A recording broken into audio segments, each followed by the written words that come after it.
Pakinggan po natin ang kwentong ito. May dalawang magkapatid na nakatira sa bundok. Sa kanilang paninirahan sa bundok,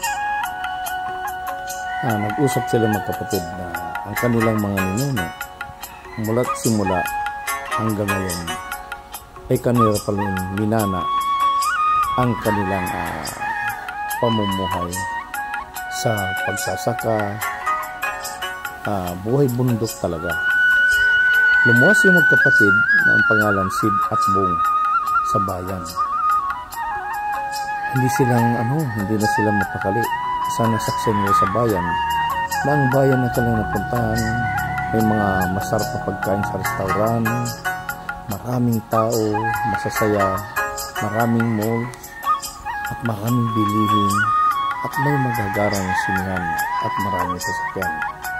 Samantalang sa kanilang tinitirahan na malayo sa kabiasnan ay puro ibon lamang ang kanilang nakikita o eroplano na sa impapawid kung dumadaan sa tapat ng kanilang lupain. Ang kanilang lupain ay mayroong magarang pools na kung titingnan mo ay talagang mabibighani ka sa ganda, talagang manghihinayang ka. Doon sa pagpasal ulit niya sa bayan, may nakita silang dayuhang Amerikano at nakalagay na ako'y bibili ng lupa na may pools at may magandang iko. Ibig sabihin ay may magandang tunog. Sa madaling salita, nag-usap yung magkapatid, "Kuya, pagkakataon na natin yan." Yung nakita ko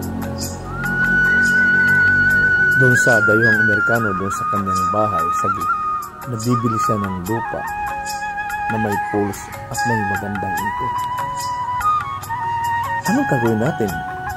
Sabi ni Bo. Kuya Sid, simple lang. Kakausapin natin yung dayuhan, sasabihin natin na binibinta natin ang ating lupa at yung pools ay mayroong iko. Anong gagawin natin? Parang wala namang iko yung pools natin. Simple lang, Bong. Ano, Kuya Sid? Kakausapin ko, pupunta ko sa bayan, kakausapin ko yung dayuhang Amerikano. At ikaw naman, magtatago ka.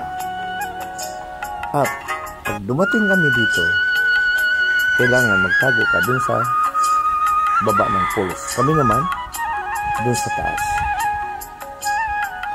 At kung ano ang sigaw ko, halimbawa, sinabi kong, "Wow!" Ang sagot mo rin ay, "Wow! Wow! Wow! Wow!" Sa madaling salita, nagkasundo ang dalawang magkapatid, si Sid at si Bong. Ito na. Dumating na si Sid at kasama ang Amerikano at ibang mga testigo, pati Kapitan Del Barrio. Si Bong naman nagtago na doon sa baba ng pools. Sa madaling salita, umakyat na. Si Sid kasama ang dalawang Amerikano at punong-puno yung bag ng pera. Talagang dala yung cash na 21 milyon na tumatagin. Talagang laway na si Sid. At si Bong habang nagtatago, iniisip niya na mayaman na sila, maninirahan na sila sa bayan. Iiwan na nila ang bundok at yung pools. Dahil sawa na sila sa buhay magsasaka. Ito na. Bigla itong sumigaw na dahil nasa tuktok na sila ng bundok. Nasa taas sila ng pools. Sumigaw na si Sid. Ang sigaw niya, sabi niya, "One!" At sumagot naman si Bong sa baba ng, "One! One! One! One!" Abay, hubanga yung Amerikano sa sigaw siya. Talagang nakakahanga. Sumigaw ulit si Sid. "To!" Sumagot naman si Bong sa baba. "To! To! To! To!" Ang sabi ng kano, "Sige, bayaran yan, pero isa pa." Isa pang iko. Sumigaw ulit ito si Sid. 3 plus 3. Sumagot ito si Bong sa baba. 6. 6.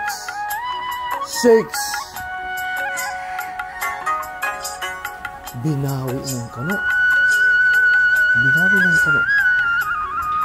Hindi ko nabibilhin. Bakit iba ang iko? Nakakapanghinayang.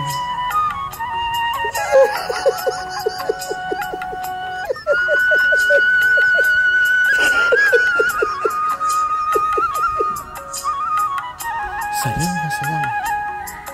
Yung dalawa magkapatid dahil iniwan sila ng kano. Nag-usap yung magkapatid. Kuya Sid, sorry ha.